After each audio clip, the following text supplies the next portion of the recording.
This episode of the 31 Days of Horror is presented thanks to our patrons. Patrons like Joel David Villarreal, Hannah Lemoyne, Cindy, and Sean the CHP. Our patrons make this show possible. Please see how you can support the podcast and get rewarded at patreon.com/creepypod. And please stay tuned after today's episode for a trailer from the new podcast Unspookable. If you're looking for a family-friendly dive into the histories and mysteries behind your favorite scary stories, myths, and urban legends, don't miss out on this one. Bloody Mary, Charlie, Ouija boards, there's something for everyone. This podcast is recommended for ages 8 and up. Check out the link in the show notes. Subscribe, review, support indie podcasting. Now.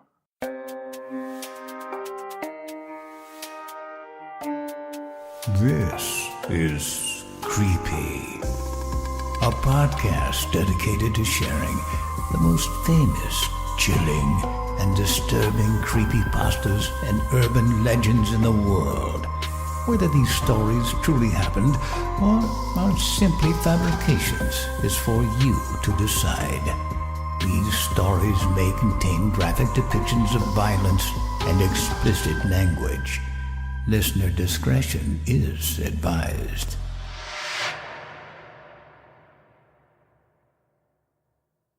Creepy presents The 31 Days of Horror, Day 27. Will You Play With Me? Credited to D.S. Ozolnieks on creepypasta.com. I never wanted to reveal my story, but it has to be done. It's been so long and nobody's known. But now I confide in you, the reader, to my story and attempt to comprehend the horrors I experienced. My fingers stutter and shake, and tears cascade down my cheeks as I try and type this. But I warn you now, what you're reading cannot be unread. It was just an ordinary night in my apartment. I was tired. The days at the office have been so stressful lately, and I look forward to the quiet release of sleep. It always seemed to make everything better. But this night was different. The wind seemed ominous. The sky seemed darker. And as I relaxed in my chair watching my favorite sitcoms before bed, I saw what appeared to be a strange silhouette standing outside my window. I focused my full sight on what I thought was there. Nothing. Just darkness. I figured I was just overtired. Just a little too much work today, that's all. I finished watching my show and retired to my bed. As I tried my best to sleep, I heard the door at the end of my bedroom creak. I dismissed it, too tired to get myself worked up over nothing. And then got the sense something was watching me. I tried to shake it off. I just wanted to sleep.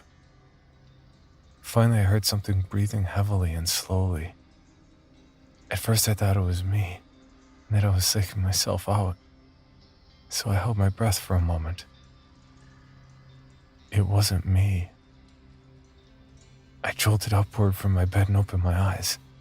I became frozen as I saw at the foot of my bed a young girl with long black hair around the age of 6 in a white nightgown. She stared at me with unblinking eyes and a wide smile. She had deep cuts covering her face, and her hands that hung at her side were covered in crimson. We both sat and stood staring at each other for a good moment until she let out a horrifying, inhuman scream. At that moment, I tried to race to the door, but she leapt on me, digging her nails into my face, her dark black eyes inches away from mine, screaming all the way. The screaming became deafening, and I soon lost my balance and hit my head on the table next to my bed. I lost consciousness. I awoke in what appeared to be an empty basement. My clothes remained on except for my shirt. I struggled to find my balance. My head was covered in dry blood. I looked at my arms. There were cuts all down them. Right writing down words. I found the words read, "Will you play with me?" It was also written on both my sides. I gazed around the room in horror and found an iron board with blood seeping at the base. I slowly made my way there. There was no sign of the girl, though I feared she may be behind the door. Despite my fear, I had to go in. I had to.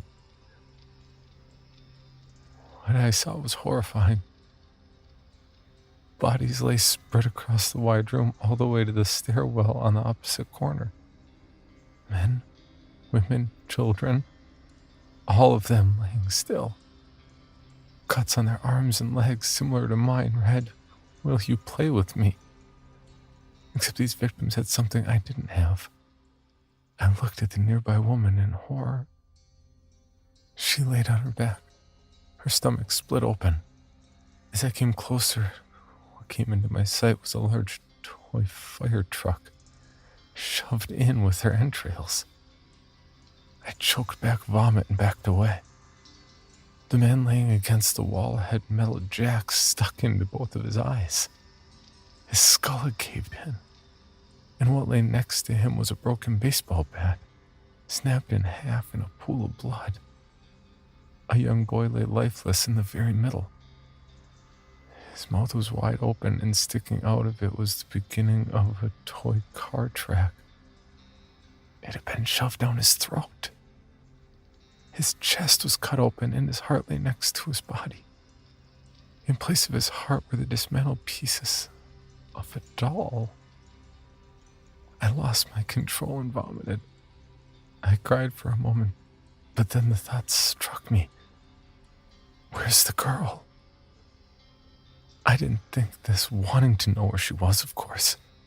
I thought it very briefly before noticing the stairwell that stood at the corner of the room.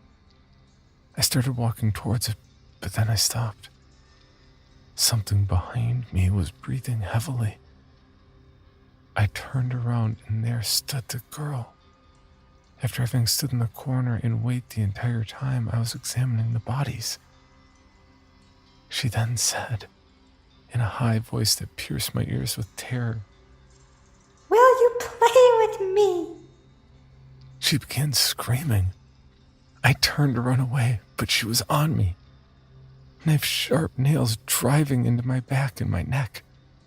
I struggled, and eventually I threw her off of me and onto the ground. I ran for the door, but it slammed shut.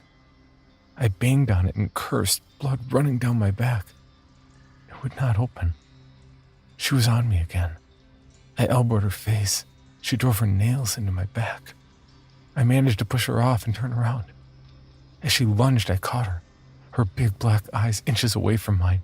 Her nails plunged into my face, her screams deafening my ears. She raised one hand, smiling ear to ear, and her hand plunged down on my eyes. Everything went black.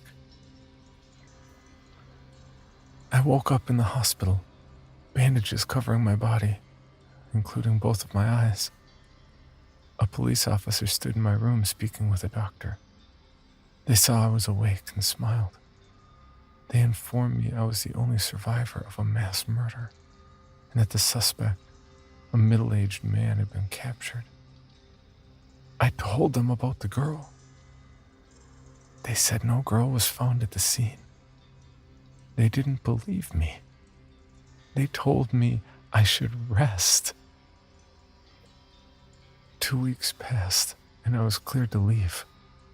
As I exited the hospital, permanently scarred on my arms, face, back, and sides, I passed the waiting room. It had some toys lying on the ground. A game jacks, a toy fire truck, a doll, and a toy car track. Sitting with these toys was a small girl with long black hair. She wore a white gown. She looked up at me and smiled widely, and in a voice that pierced every cut on my body, she said, "Will you play with me?" There's a game that people play that summons Charlie, who's a ghost. He is very tall. He doesn't have a face. He might come out in, the middle of the night or something. And then you have to spin around 3 times with your arms crossed, saying Bloody Mary. Hi, I'm Elise Parisian. Have you ever wondered who the Mary was from Bloody Mary? If the Charlie game was real or just a trick people played at school? Or if Ouija boards actually worked? On the first season of Unspookable, we'll be talking about the histories and mysteries behind your favorite scary stories from sleepovers, playgrounds, and beyond.